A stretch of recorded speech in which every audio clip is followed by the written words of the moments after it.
ರಾಯಣ್ಣ ರಸ್ತೆಯ ನಿವಾಸಿಗಳ ಮೇಲೆ ಕೊಲೆ ಪ್ರಯತ್ನ ಹಾಗೂ ಮಾನಭಂಗ ಮಾಡಿದ ಆರೋಪ ಹೊರಿಸಿ ನರಸಿಂಹನಾಯಕರು ನ್ಯಾಯಾಲಯದಲ್ಲಿ ಮೊಕದ್ದಮೆ ಹೂಡಿರುವ ಕಾರಣ ಸಂಬಂಧಪಟ್ಟವರೆಲ್ಲ ತಾರೀಖು 18/3/2000 ನ್ಯಾಯಾಲಯಕ್ಕೆ ಹಾಜರಾಗಬೇಕೆಂದು ನ್ಯಾಯಾಲಯ ಸಮನ್ಸ್ ಹೊರಡಿಸಿದೆ.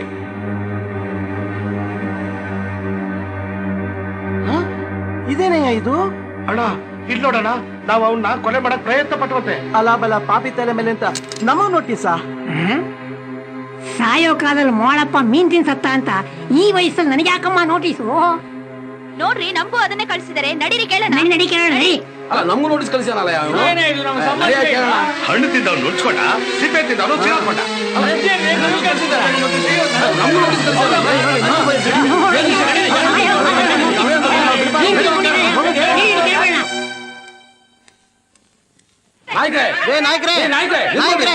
ಎಲ್ಲಿಗೆ ಹೋಗ್ತಾ ಇದ್ದೀರಾ? ನಿಂತ್ಕೊಳ್ರಿ.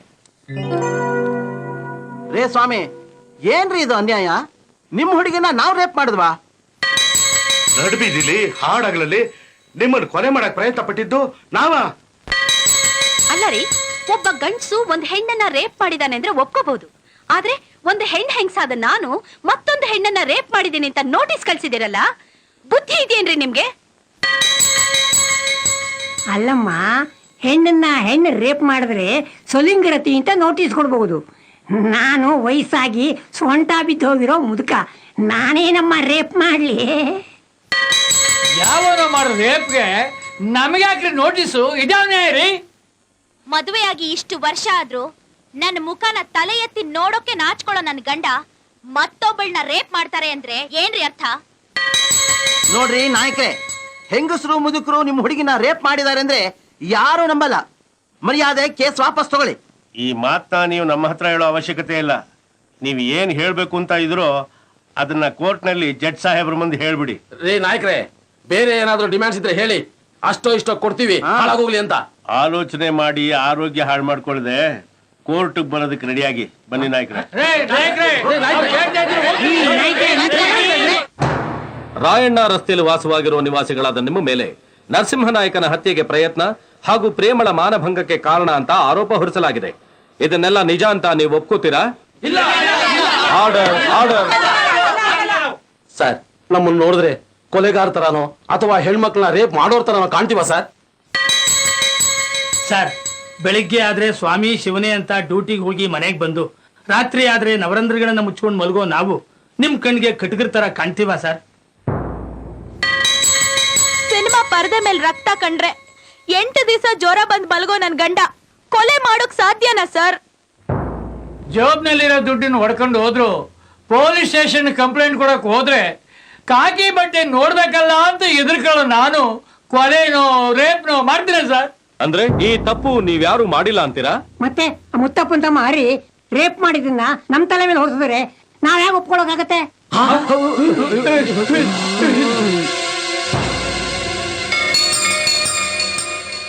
ಹಾಗಾದ್ರೆ ನೀವು ತಪ್ಪು ಮಾಡಿಲ್ಲ. ಆದ್ರೆ ತಪ್ಪು ಮಾಡಿರೋರು ಯಾರು ಅಂತ ನಿಮಗೆ ಚೆನ್ನಾಗಿ ಗೊತ್ತು. ನಮ್ಮನ್ನ ಆಡ್ತಾ ಇರೋ CM PM ಯಾರು ಅಂತ ನಮಗ್ ಗೊತ್ತಿಲ್ಲದೆ ಇರ್ಬೋದು, ಆದ್ರೆ ಏರಿಯಾ ರೌಡಿಗಳು ಯಾರ್ಯಾರು ಅಂತ ನಮಗ್ ಚೆನ್ನಾಗ್ ಗೊತ್ತು. ಅವತ್ ಮುತ್ತಪ್ಪ ಈ ನಾಯಕರನ್ನ ಸಾಯೋ ಹಾಗೆ ಹೊಡೆದಾಗ, ಅಯ್ಯೋ ದೇವ್ರೆ, ಇಂಥವ್ರು ಹೀಗಾಯ್ತಲ್ಲ ಅಂತ ನಾವು ಕಣ್ಣೀರು ಸುರಿಸಿದ್ವಿ. ಆದ್ರೆ ಇವತ್ ಗೊತ್ತಾಯ್ತು, ಈ ನಾಯಕ ಆ ಮುತ್ತಪ್ಪನಿಗೇನ ದುಷ್ಟ ಅಂತ. ದೌರ್ಜನ್ಯ ನಡೀತಿದ್ದಾಗ ನೀವೆಲ್ಲ ನೋಡಿದ್ರು ಸಹ ಮುತ್ತಪ್ಪನ್ ಯಾಕೆ ತಡಿಲಿಲ್ಲ? ಕೊನೆ ಪಕ್ಷ ಪೊಲೀಸ್ನವ್ರಿಗಾದ್ರೂ ಈ ವಿಷಯ ತಿಳಿಸಬಹುದಿತ್ತಲ್ಲ. ಹಾಗೊಂದ್ ವೇಳೆ ನಾವು ಪೊಲೀಸರಿಗೆ ವಿಷಯ ತಿಳಿಸ್ಬಿಟ್ಟಿದ್ರೆ ಇಷ್ಟೊತ್ತಿಗೆ ನಮ್ ತಿಥಿ ಆಗ್ಬಿಡ್ತಿತ್ತು. ಅನ್ಯಾಯ ನಡೀತಾ ಇರೋದನ್ನ ನೋಡಿ ಪೊಲೀಸ್ಗೆ ಕಂಪ್ಲೇಂಟ್ ಕೊಡದೇ ಇರೋದು ತಪ್ಪು. ಅದು ಒಂದು ರೀತಿನಲ್ಲಿ ಅನ್ಯಾಯಕ್ಕೆ ಪ್ರೋತ್ಸಾಹ ಕೊಟ್ಟ ಹಾಗೆ. ಇದು ಕೊಲೆ ಮಾಡಿದ್ದಕ್ಕಿಂತ ದೊಡ್ಡ ತಪ್ಪು. ಚೆನ್ನಾಗಿ ಹೇಳಿದ್ರಿ ಸರ್. ಆ ಮುತ್ತಪ್ಪನ ಕಡೆಯವರು ನಮಗೆ ಕೊಡೋ ಹಿಂಸೆನ ಹೇಳ್ತಾ ಹೋದ್ರೆ ಆ ಇನ್ಫಾರ್ಮೇಶನ್ ಕೊಡೋ ಕೆಲಸನೇ ಒಂದು ಸರ್ಕಾರಿ ಕೆಲಸ ಆಗ್ಬಿಡುತ್ತೆ ಸರ್. ಈ ನಮ್ಮ ದೇಶದಲ್ಲಿ ನ್ಯಾಯಕ್ಕಿಂತ ಅನ್ಯಾಯದ ಕೆಲಸಗಳೇ ಜಾಸ್ತಿ ಆಗ್ತಾ ಇದೆ. ಈಗ ನೀವು ಹೇಳಿದಾಗ ಮಾಡಿದ್ರೆ ನಮ್ಮ ಭಾರತದಲ್ಲಿ 100 ಕೋಟಿ ಪ್ರಜೆಗಳು ಅಪರಾಧಿಗಳೇ. ಸರ್, ನಿಜ ಹೇಳ್ಬೇಕು ಅಂದ್ರೆ ಈ ನಾಯಕ ನಮ್ಮ ಮೇಲೆ ಕೇಸ್ ಹಾಕಿರೋದು ನಮ್ಮನ್ನ ಬ್ಲಾಕ್ ಮೇಲ್ ಮಾಡಿ ಹಣ ವಸೂಲು ಮಾಡಕ್ಕೆ. ಈ ನಾಯಕನ ನಡವಳಿಕೆ ಬಗ್ಗೆನೇ ನಮ್ಗೆ ಅನುಮಾನ ಇದೆ ಸರ್. ಏನಂದ್ರೆ ಬಾಯಿ ಮುಚ್ಚಯ್ಯ. ದುಡ್ಡಿನ ಆಸೆಗೋಸ್ಕರ ಒಂದು ಹೆಣ್ಣಿನ ಮಾನ ಮರ್ಯಾದೆ ಮಾರ್ಕೊಳ್ಳೋಂತ ಮನುಷ್ಯ ನಾನಲ್ಲ ಕಣ್ರಯ್ಯ. ನಮ್ಮ ನಾಯಕರು ತಂಗಿ ಗಂಡ ಮೋಸ ಮಾಡಿದ್ನಲ್ಲ ಅನ್ನೋ ಒಂದೇ ಒಂದು ಕಾರಣಕ್ಕೋಸ್ಕರ 106 ಎಕರೆ ನೀರಾವರಿ ಭೂಮಿನೂ ಕೋಟ್ಯಾಂತರ ರೂಪಾಯಿ ಆಸ್ತಿನೂ ಎಳ್ಳು ನೀರು ಬಿಟ್ಟು ಬಂದವರು ಅಂಥವ್ರು ಕೇವಲ ಹಣಕ್ಕೋಸ್ಕರ ಬ್ಲಾಕ್ ಮೇಲ್ ಮಾಡ್ತಾರ. ಅದೇನಿದ್ರು ನಿನ್ನಂತ ಲುಚ್ಚ ನನ್ನ ಮಗನಿಗೆ ಹೇಳ್ಕೊ. Order order. ಸರ್, ನನ್ನ ಜನ್ಮ ಕೊಟ್ಟ ತಾಯಿ ಮೇಲೆ ಪ್ರಮಾಣ ಮಾಡಿ ಹೇಳ್ತೀನಿ, ಈ ಹೆಣ್ಣಿನ ಬಾಳ್ ಹಾಳು ಮಾಡಿದವರು ಇವ್ರೆ. ನನ್ನ ಕೊಲ್ಲೋದಕ್ಕೆ ಪ್ರಯತ್ನ ಪಟ್ಟವರು ಇವ್ರೆ. ಯಾಕೆ ಹಾಗೆ ನೋಡ್ತಾ ಇದ್ದೀರಾ? ಜ್ಞಾಪಕ ಬರ್ಲಿಲ್ವಾ? ಆ ಹುಡುಗಿನ ಹಾಳು ಮಾಡ್ತಾ ಇದ್ದಾಗ ಅವಳು ಚೀರಾಟ ಕೇಳಿ ಸಹ ನಿಂತ ಜಾಗದಿಂದ ಕದಲ್ದೆ ನಿಂತಿದ್ರಲ್ಲ, ನೀವು ಮಾಡಿ ತಪ್ಪಲ್ವಾ? ಹೆಣ್ಣು ಮಕ್ಕಳು ಮೈ ತುಂಬಾ ಸೆರಗೊತ್ಕೊಂಡು ಗಂಡಸರ ಮುಂದೆ ಬರೋ ಸಂಪ್ರದಾಯ ನಮ್ದು. ಅಂತದ್ರಲ್ಲಿ ಅವಳನ್ನ ಬಲಾತ್ಕಾರ ಮಾಡಿ ಹೋದ್ಮೇಲೆ ಬೆತ್ತಲೆ ಆಗಿ ಬಿದ್ದಿದ್ದ ಅವಳ ದೇಹದ ಮೇಲೆ ತುಂಡು ಬಟ್ಟೆ ಒಚ್ಚುವಷ್ಟು ಕನಿಕರ, ಅನುಕಂಪ, ಸಭ್ಯತೆ ಗಂಡಸರಿಗಿರ್ಲಿ, ನಿಮ್ಮಂತ ಹೆಂಗಸರಿಗೂ ಇರ್ಲಿಲ್ವಲ್ಲ. ಅದ್ ತಪ್ಪಲ್ವಾ? ನಿಮ್ಮ ತಾಯಂದ್ರು ಹೇಗೆ ನಿಮ್ಮನ್ನೆಲ್ಲ ಮಡ್ಲಲ್ಲಿ ಹಾಕೊಂಡು ಸಾಕಿದ್ದಾರೋ ಹಾಗೆ ಆಕೆ ತಾಯಿ ಕೂಡ ಆಕೆನ ಮಡ್ಲಲ್ಲಿ ಹಾಕೊಂಡು ಸಾಕಿದ್ದಾಳಮ್ಮ. ಹೆತ್ತ ತಾಯಿ ಆಗ್ಲಿ, ಭೂ ತಾಯಿ ಆಗ್ಲಿ, ಭಾರತ ಮಾತೆ ಆಗ್ಲಿ, ಹೆಣ್ಣು ಹೆಣ್ಣೆ ಅಮ್ಮ. ಒಂದು ಹೆಣ್ಣೆ ಹೆಣ್ಣಿಗೆ ಆಗ್ಲಿಲ್ಲ ಅಂದ್ರೆ ಇನ್ನು ಭಾರತದ ಸಂಸ್ಕೃತಿಯನ್ನು ಉಳಿಸಿ ಬೆಳೆಸ್ತಾ ಇರೋ ಹೆಣ್ಣು ಕುಲವನ್ನು ಕಾಪಾಡೋರು ಯಾರಮ್ಮ? ಯಾರು ಯಾರು? ಮಾತಾಡಿ ಅಮ್ಮ, ಮಾತಾಡಿ. ಒಂದು ಮನೆಯಲ್ಲಿ ಮದುವೆ ಆದ್ರೆ ಸಾವಿರಾರು ಜನ ಬರ್ತಾರೆ, ಸಾವಾದ್ರೆ ಹೆಗಲ್ ಕೊಡೋದಕ್ಕೆ 4 ಜನ ಆದ್ರೂ ಬರ್ತಾರೆ. ಆದ್ರೆ ಅವತ್ತು ಕಾಪಾಡಿ ಕಾಪಾಡಿ ಅಂತ ಎಷ್ಟು ಚೀರ್ಕೊಂಡ್ರು ಸಹಾಯ ಮಾಡೋದಕ್ಕೆ ಒಬ್ಬರಾದ್ರೂ ಮುಂದೆ ಬರಲಿಲ್ಲ. ಅವತ್ತು ಮುತ್ತಪ್ಪನ ತಮ್ಮ ಈಕೆ ಕೈ ಹಿಡಿದಾಗ ನಾನ್ ತಪ್ಪು ಅಂತ ಅವನ್ನ ಹೊಡೆದು ಬುದ್ಧಿ ಹೇಳಿದಾಗ ಕೋತಿ ಕುಣಿತಾ ನೋಡ್ದಾರಾಗೆ ಚಪ್ಪಾಳೆ ತಟ್ಟದು, ನಡೆದದನ್ನ ಅಲ್ಲೇ ಮರೆತು ಹೊರಟೋದು. ಹಾಳಾಗ್ತಾ ಇರೋದು ಬೇರೆಯವ್ರ ಮನೆ ಹುಡುಗಿ ಅಂತ ನಾನ್ ಕೈ ಮಾಡದೆ ಸುಮ್ಮನಾಗಿದ್ದಿದ್ರೆ ಇವತ್ತು ನಮ್ಮನೆ ಹೆಣ್ಣಿನ ಮಾನ ಮಣ್ಪಾಳಾಗ್ತಿರ್ಲಿಲ್ಲ. ನಮ್ಮನೆ, ನಮ್ಮೋಳು, ನಂಬಾಳು ಅಂತ ತಮ್ಮ ತಮ್ಮ ಸ್ವಾರ್ಥಕ್ಕೋಸ್ಕರನೇ ಬದುಕಿದ್ರೆ ತಾಯಂದ್ರಿಗೋಸ್ಕರ ಹೋರಾಡೋ ಮಕ್ಳು ಯಾರಣ್ಣ? ಈ ತಾಯಿಗೆ ಕಣ್ಣೀರ್ ಹಾಕೋ ಹೃದಯ ಯಾವದನ್ನ? ಕೇವಲ ಒಂದು ಲಾಯರ್ ನೋಟಿಸ್ ಕೊಟ್ಟಿದ್ದಕ್ಕೆ ಅವ್ರವ್ರ ಕೆಲಸನ ಬಿಟ್ಟು 16 ಕಿಲೋಮೀಟರ್ ದೂರದಿಂದ ಬಂದು ಈ ಕೋರ್ಟಲ್ಲಿ ನಾನ್ ನಿರಪರಾಧಿ ಅಂತ ಹೇಳ್ಕೊಳ್ಳೋ ಈ ಜನ ಅವತ್ತು ಅವ್ರವ್ರ ಮನೆಯಿಂದ 10 ಮೆಟ್ಲು ಕೆಳಗಿಳಿದು ಬಂದು ಆಕೆನ ಕಾಪಾಡಕ್ಕಾಗದೆ ಹೋದ. ರೌಡಿಗಳನ್ನ ನೋಡಿದ ಕೂಡಲೇ ಹೆದರಿ ನಡುಗೋದ್ರು. ರೌಡಿಗಳನ್ನ, ಗೂಂಡಾಗಳನ್ನ, ಕೊಲೆಗಡುಗರನ್ನ ಹುಟ್ಟಾಕ್ತಾ ಇರೋದು ರಾಜಕೀಯ ನಾಯಕರು ಅಲ್ಲ, ಪೊಲೀಸ್ನವರಲ್ಲ, ಲಾರಿಗಳು ಅಲ್ಲ, ನಾವು ನೀವು. ನಿಮ್ಮಂತವ್ರು ಹೆದರ್ಕೊಳ್ಳೋದ್ರಿಂದಾನೇ ರೌಡಿಗಳು ಹುಟ್ಕೊಳ್ಳೋದು. ಅವ್ರಿಗೆ ಚಂದ ಕೊಡ್ತೀರಾ, ಅವ್ರಿಗೋಸ್ಕರ ಹೇಸಿಗೆ ಬಾಳ್ಬೇಕಾದ್ರೂ ಬದುಕ್ತೀರಾ. ಅನ್ಕೊಂಡಂಗ್ ಬದುಕಕ್ಕೂ ಆಗದೆ, ಕಂಡ ಸತ್ಯನ ಹೇಳೋಕ್ಕೂ ಆಗದೆ, ಅನ್ಯಾಯನ ತಡೆಯಕ್ಕಾಗದ ಬದುಕು ಒಂದು ಬದುಕ. 5 ಕೋಟಿ ಕನ್ನಡಿಗರಿರೋ ಈ ಕರ್ನಾಟಕದಲ್ಲಿ ರೌಡಿಗಳಿರೋದು ಕೇವಲ 4-5 ಸಾವಿರ ಜನ. ಓದು ಸಂಸ್ಕಾರ ಇಲ್ದಿರೋ ಆ ಸಮಾಜ ಘಾತಕರಿಗೆ ಡಾಕ್ಟರ್ಸು, ಲಾಯರ್ಸು, ಇಂಜಿನಿಯರ್ಸು ಅಷ್ಟೇ ಯಾಕೆ, ಕಾನೂನು ಕಾಪಾಡಬೇಕಾದ ಪೊಲೀಸರಿಂದ ಹಿಡಿದು ಲಾಯರ್ಸ್ವರೆಗೂ ಎಲ್ಲರೂ ಸಲಾ ಹೊಡಿತಿರಲ್ಲ. ನಿಮ್ಗೆಲ್ಲ ನಾಚಿಕೆ ಆಗಲ್ವಾಣ? ರೌಡಿಗಳು ನಮ್ಮೆಲ್ಲರಾಗೆ ಮಾಮೂಲಿ ಮನುಷ್ಯರೇ. ಅವ್ರಿಗೆ 4 ಕೈ, 4 ಕಾಲು, 2 ಗುಂಡಿಗೆ ಇರೋದಿಲ್ಲ. ನೀವೆಲ್ಲರೂ ಸೇರಿ ಒಂದು ಚಿಟಿಕೆ ಹೊಡೆದ್ರೆ ಅವ್ರ ಗುಂಡಿಗೆ ಹೊಡೆದು ನೀರಾಗೋಗುತ್ತೆ. ಈ ಮಾತ್ರ ನಿಮ್ಗೆಲ್ಲ ಹೇಳ್ಬೇಕು ಅಂತಲೇ ನಿಮ್ಗೆಲ್ಲ ನೋಟಿಸ್ ಕೊಡ್ಸಿತ್ತು ಅಷ್ಟೇ. ನನಗೆ ನಿಮ್ ಮೇಲೆ ಯಾವ ದ್ವೇಷ ಆಗ್ಲಿ, ಕೋಪ ಆಗ್ಲಿ ಇಲ್ಲ. ನಡು ಬೀದಿಯಲ್ಲಿ 20 ಜನ ಹೊಡೆದ ಈ ನನ್ನ ಕೈಗೆ ಇವತ್ತು ಆ ಮುತ್ತಪ್ಪ ಹರಿ ತಲೆನ ತೆಗೆಯೋದು ಕಷ್ಟ ಆಗಲ್ಲ. ಆದ್ರೆ ಎಲ್ಲಿವರೆಗೂ ನೀವು ಒಬ್ಬ ಗಾಂಧಿನೇ ಬೇಕು, ಒಬ್ಬ ಸುಭಾಷ್ ಚಂದ್ರ ಬೋಸೇ ಬೇಕು ಅಂತ ನಂಬ್ಕೊಂಡು ಬದುಕ್ತೀರಾ? ಎಲ್ಲಿವರೆಗೂ ನಿಮ್ಮನ್ನ ಎದುರಿಸೋರು ಎಕ್ಕದ ಕಡೆ ನಿಮ್ಮ ಜೀವನನ ಸವಸ್ತೀರಾ?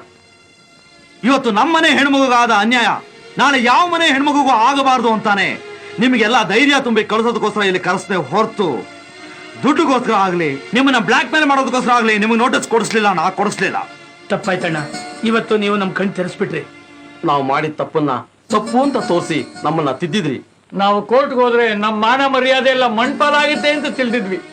ಆದ್ರೆ ಅದು ತಪ್ಪು ಅಂತ ಇವತ್ತು ನಿಮ್ಮಿಂದ ನಮಗೆ ಗೊತ್ತಾಯ್ತು. ನಿಮಗಾದ ಅನ್ಯಾಯಕ್ಕೆ ನ್ಯಾಯ ಸಿಗೋವರೆಗೂ ನಾವು ಕೈ ಕಟ್ಟಿ ಕೂತ್ಕೊಳ್ಳಲ್ಲ.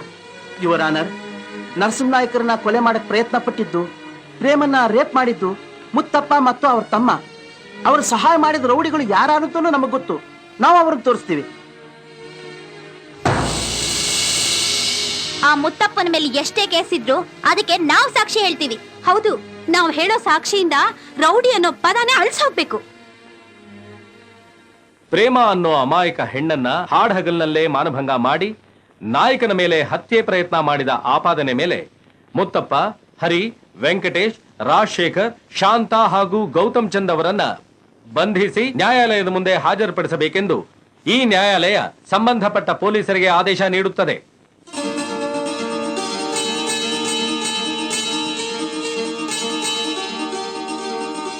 ನಾಯಕರೇ, ನಾವು ಬದುಕ್ತಿದ್ದ ರೀತಿ ನೀತಿನೇ ಸರಿ ಅಂತ ತಿಳಿದು ಇಷ್ಟು ದಿನ ನಾಯಿ ಬಾಳ್ತಿದ್ದ ನಮ್ಮನ್ನ ತಿದ್ದಿ ದೊಡ್ಡ ಉಪಕಾರ ಮಾಡಿದ್ರಿ.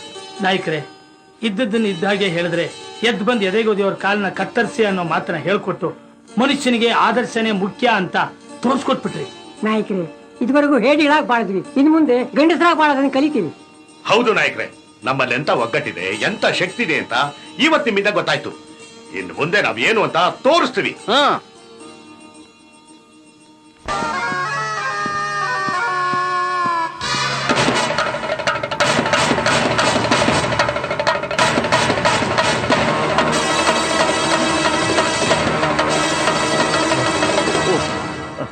ಅಣ್ಣ, ನಾಯಕ ನನ್ನ ಮಗ ನಮ್ಮ ನೋಡಿ ಹೆದರ್ಕೊಂಡು ಪೊಲೀಸರಿಗೆ ಕಂಪ್ಲೇಂಟ್ ಕೊಟ್ಟಿಲ್ವಂತೆ. ಆಕ್ಸಿಡೆಂಟ್ ಆಯ್ತು ಅಂತ ಹೇಳಿ ಸುಳ್ಳು ಸ್ಟೇಟ್ಮೆಂಟ್ ಕೊಟ್ಟಿದ್ದಾನೆ. ಅಣ್ಣ, ಇನ್ ಮುಂದೆ ನಮ್ಮನ್ನ ಯಾವನು ಏನು ಮಾಡ್ಕೊಳಕ್ ಹಾಕಿಲ್ಲ. ರೇಜರ್ ಮುತ್ತಪ್ಪ ಅಂತ ಅಂದ್ರೆ ಸಾಕು, ಊರಲ್ಲಿರೋ ನನ್ನ ಮಕ್ಕಳ ಚಡ್ಡಿಗಳೆಲ್ಲ ಒದ್ದೆ ಆಗೋಗ್ಬಿಡ್ತವೆ. ಅಯ್ಯೋ, ಈಗ ನಮ್ ಚಡ್ಡಿ ಒದ್ದೆ ಆಗೋ ಪರಿಸ್ಥಿತಿ ಬಂದ್ಬಿಟ್ಟಿದೆ. ಯಾಕೆ ಏನಾಯ್ತು? ಮುತ್ತಪ್ಪ ನಮಗೇನು ಉಡುಗಾಲ ಇಲ್ಲ. ಕೋರ್ಟ್ ನಲ್ಲಿ ನಮಗೆ ಅರೆಸ್ಟ್ ವಾರೆಂಟ್ ಕೊಟ್ಟಿದ್ದಾರೆ. ಜನತಾ ನ್ಯಾಯಾಲಯದಲ್ಲಿ ನಾವೇ ಶಿಕ್ಷೆ ಕೊಡ್ತೀವಿ ಅಂತ ಜನ ರೊಚ್ಚಿಗೆದ್ದು ಹುಚ್ಚು ಪ್ರವಾಹ ತರ ನಮ್ ಕಡೆ ನುಗ್ಗಿ ಬರ್ತಾ ಇದ್ದಾರೆ. ನಮ್ಮ ಹತ್ರ ಇರೋ ಚಾಕು, ಚೂರಿ, ಕತ್ತಿ, ಚೈನು, ಲಾಂಗ್ ಮೇಲೆ ನಿನ್ ನಂಬಿಕೆ ಇಲ್ವಾ? ಅವುಗಳ ಮೇಲೆ ಆ ನನ್ನ ಮಕ್ಕಳ ಹೆಸರು ಬರ್ಸಿಟ್ಬಿಡ್ತೀನಿ. ನಮ್ಮ ಹುಡುಗರು ಕುರಿ ಕಡ್ದು ಬಿಡ್ತಾರೆ. ಜನಶಕ್ತಿಯನ್ನು ಬೆಂಕಿ ಮುಂದೆ ಗೂಂಡಾ ಶಕ್ತಿ ಭಸ್ಮ ಆಗಿ ಹೋಗುತ್ತೆ. ಬಿಡಿಬಿಡಿಯಾಗಿದ್ದ ಬೆರಡುಗಳೆಲ್ಲ ಇವತ್ತು ಒಂದಾಗಿ ಮುಷ್ಟಿಯಾಗಿವೆ. ಆ ವಜ್ರ ಮುಷ್ಟಿಯ ಒಂದೇ ಒಂದು ಪ್ರಹಾರಕ್ಕೆ ನಾವೆಲ್ಲ ಚಿಂದಿಯಾಗಿ ಹೋಗ್ತೀವಿ.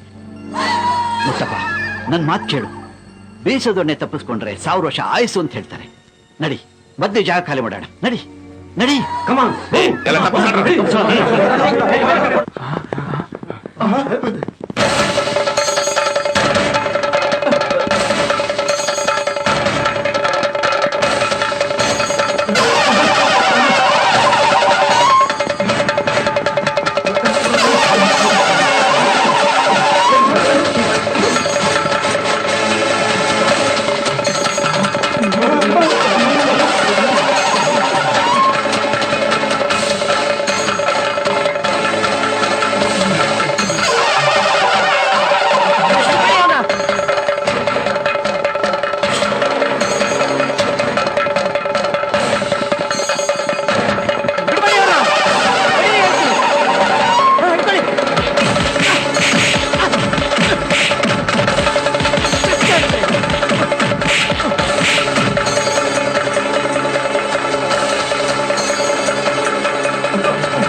ಎಲ್ಲಿಗೆ ಹೋಗ್ತಾ ಇದ್ಯಾ? ಯಾವ ಜನ ನಿನ್ನ ಕಂಡ್ರೆ ಹೆದ್ರಿ ಒಂದು ಮೈಲಿ ದೂರ ಓಡ್ತಾ ಇದ್ರು, ಅದೇ ಜನ ಇವತ್ತು ನಿನ್ನ ಓಡಿಸ್ಕೊಂಡು ಬರ್ತಾ ಇದ್ದಾರೆ. ಯಾವ ಜನರ ರಕ್ತ ನೀನು ಹೀರ್ತಾ ಇದ್ದು, ಅದೇ ಜನ ಇವತ್ತು ನಿನ್ನ ರಕ್ತ ಹರಿಸೋದಕ್ಕೆ ಸಿದ್ಧವಾಗಿದ್ದಾರೆ. ಪಾಪಿಗಳನ್ನ ನಾಶ ಮಾಡಬೇಕು ಅನ್ನೋ ಪ್ರಜ್ಞೆ ಜನರಲ್ಲಿ ಬಂದಾಯ್ತು. ಇನ್ನಿನ್ನು ತಪ್ಪಿಸ್ಕೊಳ್ಳೋಕೆ ಯಾವ ದಾರಿನೂ ಇಲ್ಲ. ನಿನಗಿರೋದು ಒಂದೇ ದಾರಿ, ಯಮಲೋಕದ ದಾರಿ. ಪಾಪಿಗಳ ಲೋಕವಾಗಿದೆ ಈ ನಾಡು. ಈ ಹೊಸ ಸಹಸ್ರಮಾನದಲ್ಲಾದ್ರೂ ರಾಮರಾಜ್ಯವಾಗಬೇಕಾದ್ರೆ ನಿನ್ನಂತ ರಾಕ್ಷಸರ ಅಂತ್ಯ ಆಗಲೇಬೇಕು. ಹೆದರ್ಕೋಬೇಡ, ನಾನ್ ನಿನಗೆ ಶಿಕ್ಷೆ ಕೊಡಲ್ಲ. ನಿನ್ನಿಂದ ಅನ್ಯಾಯಕ್ಕೆ ಒಳಗಾದ ಈ ಜನಾನೇ ಇವತ್ತು ನಿನಗೆ ಶಿಕ್ಷೆ ಕೊಡ್ತಾರೆ.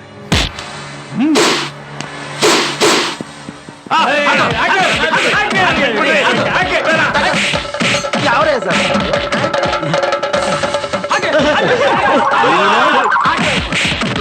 ನೀನು ಗಾಂಧಿವಾದಿನ ಅಯ್ಯೋ, ಬೇಡ. ಹೊರಗೆ ಅಯ್ಯೋ, ಬೇಡ. ಸೇರಿ. ಅಯ್ಯೋ, ಸಾರ್ವಜನಿಕರ ಹಣ ನುಂಗಿ ನೀರ್ ಕುಡಿದಕ್ಕೆ ತಗೋ. ಅಯ್ಯೋ, ಬಿಟ್ಬೇಡ. ಬಾರೋ ಇಲ್ಲಿ. ಅಯ್ಯೋ, ಮುತ್ತಪ್ಪನಂತ ರಾಕ್ಷಸನ ಹುಟ್ಟಾಕ್ತೀರಾ?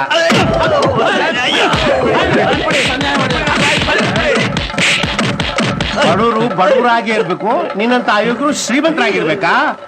ಬಡವರ ರಕ್ತನ ರೌಡಿಗಳು ಕುಡಿಬೇಕಾ? ಲೇ,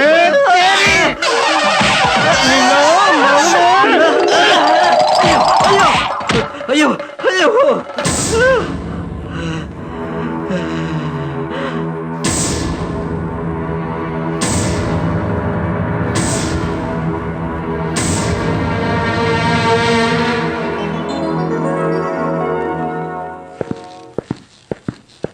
ನಾಯಕರೇ, ತಪ್ಪನ್ನ ತಪ್ಪು ಅಂತ ತಿದ್ದಿ ಬುದ್ಧಿ ಹೇಳಿದ ನಿಮ್ಮ ಮಾತು ಇಷ್ಟು ಬೇಗ ಪ್ರತಿಫಲ ಕೊಡುತ್ತೆ ಅಂತ ನಾವು ಅಂದ್ಕೊಂಡೇ ಇರಲಿಲ್ಲ ನಾಯಕ. ದೊಡ್ಡ ಮಾತು. ತಿದ್ದೋದಕ್ಕೆ ನಾನು ಯಾರು? ಕನ್ನಡದ ಜನ ಮನಸ್ಸು ಮಾಡಿದ್ರೆ ಎಂತ ಕ್ರಾಂತಿ ಬೇಕಾದ್ರೂ ಆಗುತ್ತೆ ಅನ್ನೋದಕ್ಕೆ ಇದೊಂದು ಉದಾಹರಣೆ ಅಷ್ಟೇ. ನರಸಿಂಹ ನಾಯ್ಕರೇ, ನಿಮ್ಮಿಂದ ಕನ್ನಡ ರಾಜ್ಯ ರಾಮರಾಜ್ಯ ಆಗ್ಲಿ ಅಂತ ಹಾರೈಸ್ತೀವಿ. ನರಸಿಂಹ ನಾಯಕರಿಗೆ